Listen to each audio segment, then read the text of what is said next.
All right, it came good. I went to do this. I left it really, really tight. I was like, let's be casual, hence my disheveled state today. Let's be casual, and I'll just make it go live in 10 minutes, which is just enough time to go and get a coffee. And for those of you wondering, like, the way I do this, obviously it's ghetto and backyard, but I have OBS running, and OBS uses different input sources. Of course, one of them is the camera, one of them is the big microphone I have down here. And then that streams to YouTube. And then, like in my YouTube streaming window, I can see what is going out, and then I can see all your comments and stuff like that. And OBS looked awesome.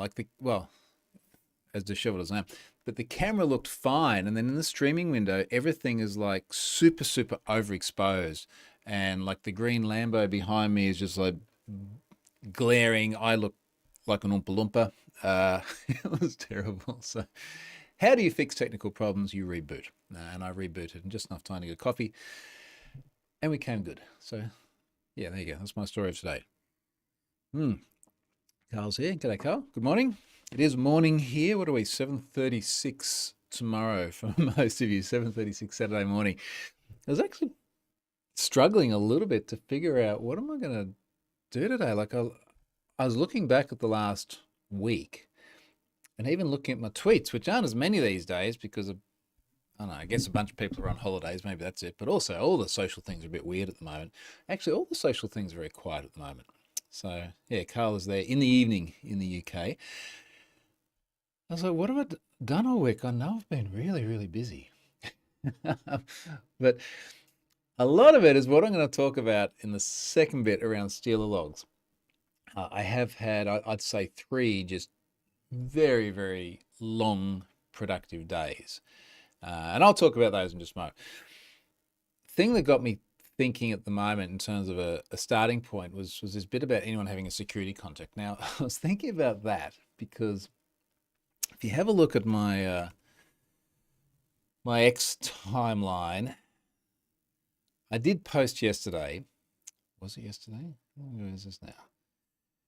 Jan 10, that was yesterday by my clock. Looking for a security contact at MSI. Now, MSI is the company many of you know from creating graphics cards, very gaming-centric company, Taiwanese company, very, very large company.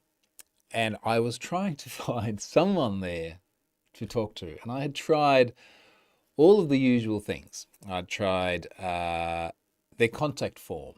And I think I then went through it. And incidentally, I document all of this, and I'll give you an example why I document it all. I put it all in a safe place. It's just the communications and the disclosure attempts and things I've had. G'day, Wayne. Thank you for joining. I do all this. I document it all. But I'd also spoken to their chatbot, and the chatbot then obviously did connect me to a human, and then the human had said, go and email this place. So I emailed that place. I sent DMs to a couple of social accounts that allowed DMs, a couple of X accounts. And 2 days later, it was like nothing. So I went out on X and asked for a contact, and then suddenly I have a contact. And this is not really the way I want it to be, because I know that people know that when I ask for a security contact, they have got a reasonable idea of what that means. And I will say that I don't do this until my confidence level in what I'm trying to report is pretty high as well. So that sucks. That's not the way it's meant to be. I had another one. Yeah, another one, and I won't name this company, but there was one that I was trying to, because this is a data breach, so I didn't have a been pumped. There was one I was trying to reach last month, and I went through and I did the usual customer service email thing. I found someone in a senior tech position on LinkedIn, and I contacted them. A couple of days later, still didn't have anything. I found two other people on LinkedIn in senior tech positions and messaged them as well. I tried everything possible. The data is circulating on a public hacking forum. There are multiple tweets about it from accounts that monitor the dark web, even though it's on the clear web. But anyway, and eventually load the data. And then like yesterday or the day before, someone contacts me from the company, and they're very nice about it too. They're like, hey, we know what we do, really appreciate it, sort of thing.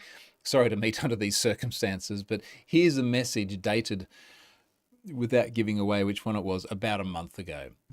And of course, I went back and sent them the data as I always do, and had a little bit of chat. And I was like, "Hey, just FYI, here is my disclosure timeline." And it was a bam, bam, bam, bam, bam, bam, bam. And I didn't realize that one of the people on CC was one of the first people that I had actually reached out to on LinkedIn. And the guy was like, maybe I should check my LinkedIn a little bit more. And I was like, well, maybe you should have a security.txt, and we would have we'd not be having this discussion a month late. So here's my problem now, and I'm just looking at the timeline of different things here on one of my many, many lists. I need a list to track all my lists. But there is a list here about breaches that I'm processing. And I received several yesterday or the day before that combined total many, many tens of millions. And I just know for each one of these, I've not seen any discussion about it. They're going to be new incidents. I'm going to have to try and find a contact at each one. I'm not going to hear back from them. You're going to see me Xing, I assume that's what they do now, Xing, asking for security contacts at each of these. And look, if I'm completely honest, even in the MSI situation, I was thinking I'm not going to hear back. I'll give it another few days, and then, without giving away exactly what happened, like that nature will take its course. And if I'm honest, that is often easier. It is easier than where I'm at with a bunch of other organizations at the moment, which is doing the game about, are you going to disclose? When are you going to disclose? I need to let my subscribers know. That prolongs the process. There is one that I suspect will go out very early in the week. For an organization, it's the same sort of thing. I've spent weeks talking to them, and all that time, some large number of people have had their data just out there floating around. It bugs me. It just bugs me that it takes so long to deal with this. Anyway, here's what it is. Anyone been seeing, just looking over here, because I blue skied this message as well. There's a lot of information about Meta in the news at the moment, isn't there? 404 Media stories. If you don't already subscribe to 404 Media, Joe Cox and co, go and subscribe. Send them some money. They're independent journalists doing something that's really cool. A lot of stuff in here about Meta at the moment. Without getting into the weeds of what's going on there, we seem to have all of these social media platforms continually to align politically, and obviously X is now much more Republican. And I know these are all American political parties, but the ideology, I think, is everywhere. You get X gets much more sort of Republican aligned, and then you've got your Blue Sky, which is obviously much more left-leaning aligned. And it's just fascinating to look at the two things next to each other and see, while I'm here on Blue Sky, we've got the 404 Media piece, which I think is good, but it's like the old Zuck where he looks kind of like weird and lizard-like, and it's negative things about him because of stuff that's happening inside Meta, which, depending on how you look at it, is either free speech or hate speech, or I don't even know what it's meant to be. And then you go to the X side, and it's the modern Zuck who looks kind of cool on Joe Rogan talking about stuff. And you just constantly like, isn't there a happy middle ground in here somewhere? I don't know. Anyway, the stuff he did say on Joe Rogan was kind of interesting. I just saw like one of these 1-minute clips pop up on X, which does become a time suck. So I try not to get into that, because all my time's been going into processing Stealer logs instead. Let's talk about that because it's a little bit less contentious. Stealer logs are logs created by malware running on infected machines that capture credentials entered into websites. So let's imagine you would like a cheat for a game, or you would like that software product that's really expensive, but you don't want to pay for it, so you download a crack. Or there's some salacious rumor going on about someone at your work, and there's a video of it, and if you download and run this video, which strangely enough is in an executable format, you will be able to see this information.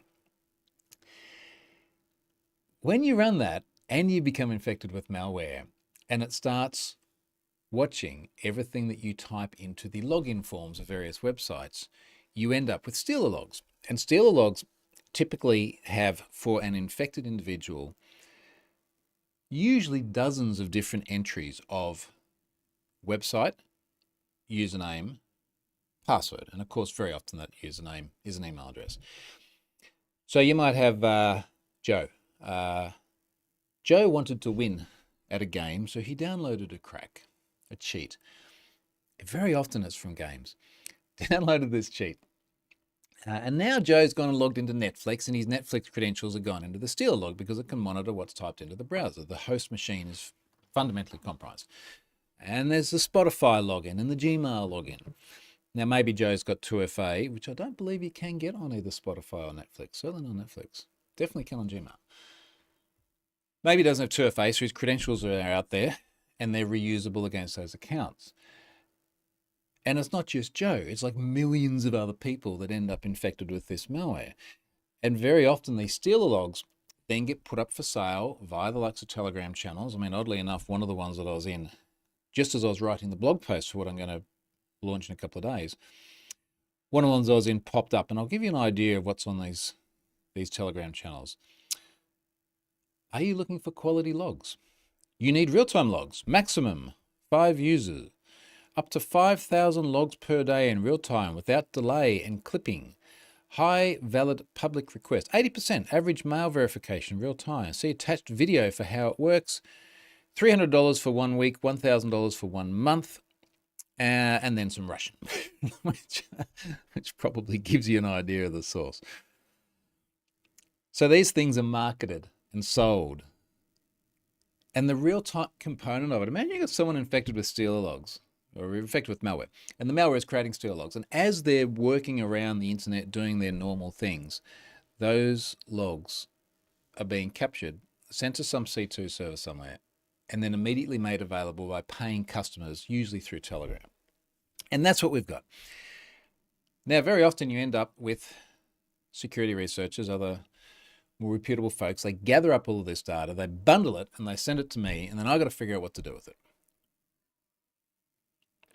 Now, on the one hand, this is very clearly data breach territory. We've got personal information spread across the internet. Let's whack it in, have I been pwned, and make it searchable. Each time I've done this, the problem I've then had is people will go, does this mean I've got malware? Okay, that's a reasonable question. Also, what are the passwords? Also, what are the websites that I've been using? Like, how do I think a lot of the time people are just sort of a little bit shocked. And of course, just by virtue of being in the stealer log is not any sort of ironclad guarantee that you were infected with the malware either. I mean, how much trust do we put in the people who are running criminal enterprises and then selling their dirty deeds? So there's a lot of ambiguity around it. And I've had a couple of really large corpuses of data sent recently. So one whilst we're away in Europe that is sort of 70 million plus unique email addresses. This is one we're going to see going to Have I Been Pwned next week. And this is where my time's gone. I'll talk about that more in a moment. Another one that is more in the realm of 10 terabytes. I just literally finished downloading that this week. The idea of even beginning to process that is frankly a little bit scary, but I'll tick that away in the background. And maybe that's one of these things where it's like next month. Anyway, so for the stuff last week, I've been looking at this, and I've spoken often on this video and with other folks and with Stefan as well about how we can do something useful with this. And where I think we do have some value is we can extract the passwords and we can put them in pwned passwords. And I've just sent Stefan yesterday, it was tens of gigabytes of text file worth of passwords. I've got to actually do the numbers on how many unique passwords there were. If you listen to this, Stefan, I'm going to crunch those numbers and figure it out. Oh yeah, I had to restart my computer, so I've lost all my contacts. Let's just say it's a lot. The other thing where I spent a bunch of time the last few days is looking at what can we do with the URLs against the email addresses in the Steal log. So when Joe is there logging onto Netflix and Spotify and Gmail, can we at least tell Joe that he's logged on to Netflix and Spotify and Gmail, and that's what's in the Steal log? That gets you much further to the position where the person wants to get, which is ultimately understanding, do I have malware on my machine? And which credentials have been stolen. I'm still absolutely adamant we're not going to give credential pairs. We're not going to say, hey, Joe, when you logged onto Netflix, this is the password you use, because that's just an absolute honeypot goldmine of usable credential information, which I don't want to be sitting on and have I been pwned. As far as I'm concerned, if Joe finds he's in the Steal log, goes to pwn passwords, checks that stupid password he's used everywhere.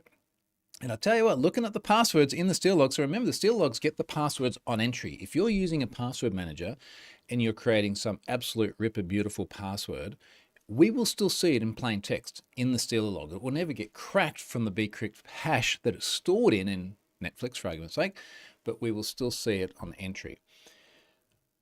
The passwords are shit, right? Like, this is not going to be news to anyone. They're absolute shit. I will read some out for you, just for fun. Where did I put this? So, as part of processing this 10 terabytes of data the other day, I was rapidly running around looking for hard disks.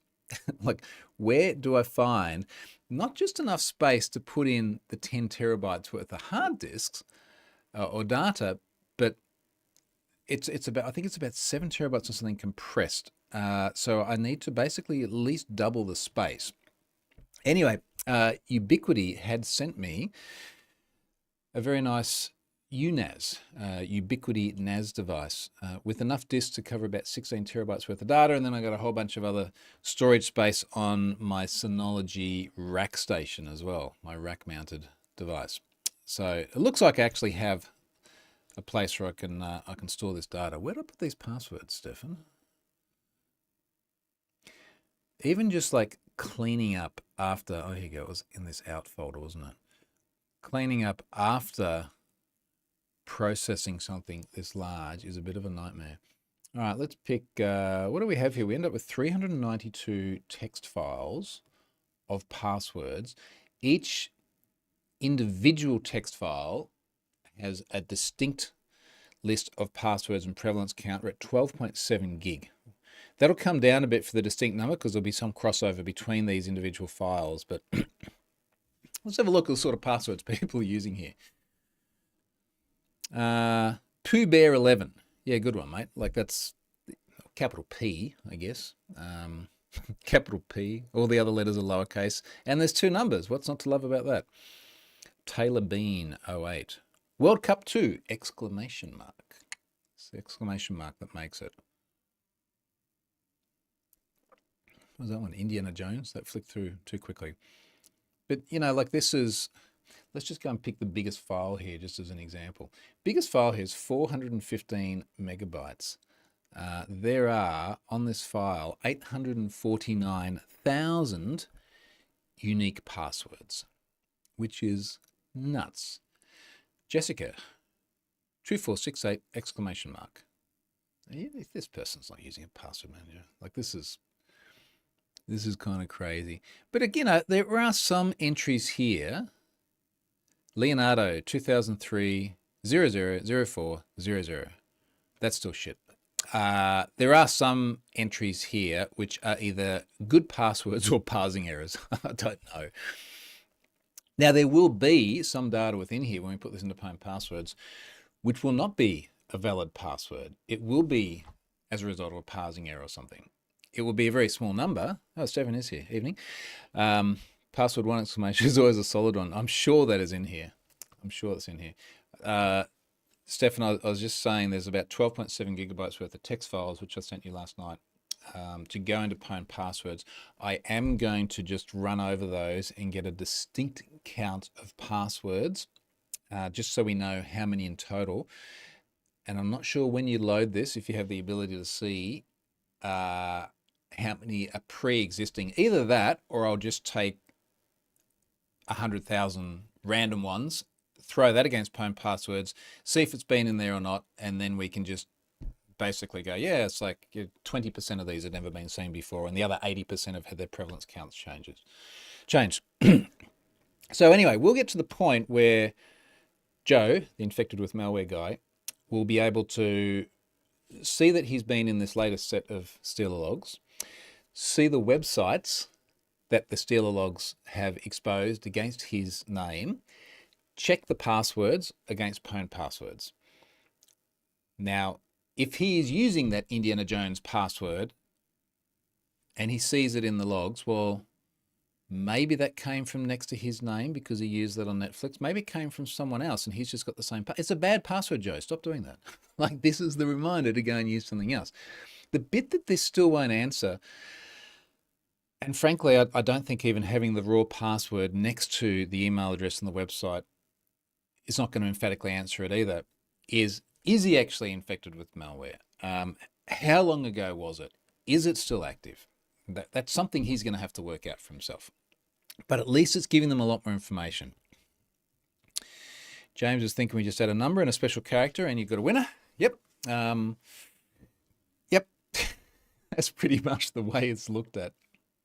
So, all right. So anyway, that'll be a big thing. I think we're going to have an absolutely huge week. I've written up the blog post. My goal is to try and get this, because there are some new features, there's a new API into this as well. I've tested it a bit. It seems good. I will test it more, Stefan, before we push it out.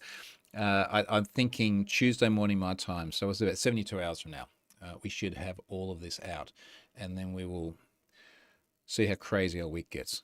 Because there are, I didn't tell you this, Stefan, but we've got 100,000 of our subscribers in there, and I have a feeling, I've got to check the number again. I think we've got, so 100,000 of our individual subscribers. I think we've got about 40,000 people monitoring domains in there as well. And we will be giving people who own domains the ability to see which aliases on their domain are in these incidents and which websites they're against. Now, without giving too much away, I pulled the name of a very big organization I know very well. That's not Microsoft. I pulled their domain name, and it is fascinating how many email addresses are against that. Now, they've always been able to see that if I loaded a Stealer log in the past, but also now to see which websites they're against. And the question that I would have if I was the CISO or equivalent in that organization is, when someone using the corporate email address is in a Stealer log against Pornhub and other things. Actually, I'd have a lot of questions. It wouldn't just be one question. A, are they doing this on the work machine or the home machine? B, why are you doing this with your corporate account? C, assuming that this is a Stealer log that's come from malware, where's the malware? Is it on the corporate account? Like, there is no outcome from this, assuming that this person does genuinely have an account. I should check some of these. I should go and check via an enumeration vector. Yeah, that's what I'm going to do. And I'll add that to the blog post, because my suspicion when I'm looking at this particular corporate is that when we see Joe at companyname.com working for a Fortune 100 company doing important things, 100, 500 hours, big company, and then Joe's in a Stealer log and Pornhub's listed next to it, that's going to get awkward for Joe. And we haven't had that visibility before. And this is sort of when I talk about this in a week from now, I'll talk more about it. But I think that's just going to be absolutely fascinating. And it will suck to be Joe. All right, something less sucky to start rounding out today's video on. Last week I spoke about Synology disk station, my, DS1512 Plus that had lasted 12 years. Was basically cactus. I could not resurrect it. Trying all of the things. The only thing I didn't try that many people had suggested was like soldering a resistor across a couple of points on the circuit board, because hopefully that, I'm not going to, this is an important device.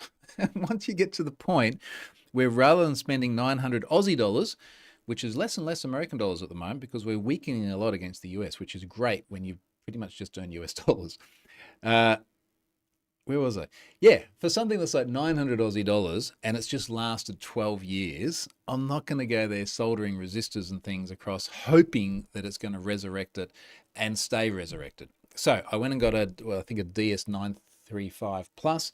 It's a 4-bay drive instead of the 5-bay like the last one. Didn't matter. I had 4 drives in the last one. I opened it up. I put in all the drives. I plugged it in. I started up. And I go into the web interface, and it's like, hey, you're migrating from a DS1512 to a DS935 Plus. Uh, would you like to bring all the drives over? I'm like, yeah, I would. That'd be really nice. Thank you. And it just worked. Like straight out of the box, bam, straight away, it worked. And the only thing that was a bit clunky was getting my Plex data across. Plex didn't come across cleanly, but I still had all of the Plex data, and I just had to do a little bit of manual copy and paste and figure out what directories things were meant to go to. But all the Plex media is there, all of my play history and my album covers and everything else are there. So, like, shout out to Synology. That was so good. That was such a smooth process. I have 4 different Synology NASs now, as well as the old outgoing one, and they're awesome. And the reason I have 4 is I rotate a couple of them off site that act as backup devices for the other ones. And over the course of years, I've had to gradually update drives as I get more and more data. Only issue I think of real note is that they can be a bit picky about which drives they think are compatible. And sometimes you can chuck in a non-compatible one and it's fine. In fact, I bought 220 terabytes the other day, and one of them went into the rack mounted unit and it's like, yep, fine, good to go, not compatible, but it works. And the other one was like, no, it won't work. So now I have a extraneous 20 terabyte drive sitting around. Anyway, shout out to Synology. I'm absolutely sticking with them. They're doing really, really cool stuff. Okay, I'm going to go and move on. Stefan, I'll ping you later. I'm going to get some stats on those passwords. Next week is going to be absolutely massive, and I do have another data breach I have to load today because it's just hit the news. So I'm going to go and do that, and we'll talk about that next week as well. Okay, folks, have a good weekend.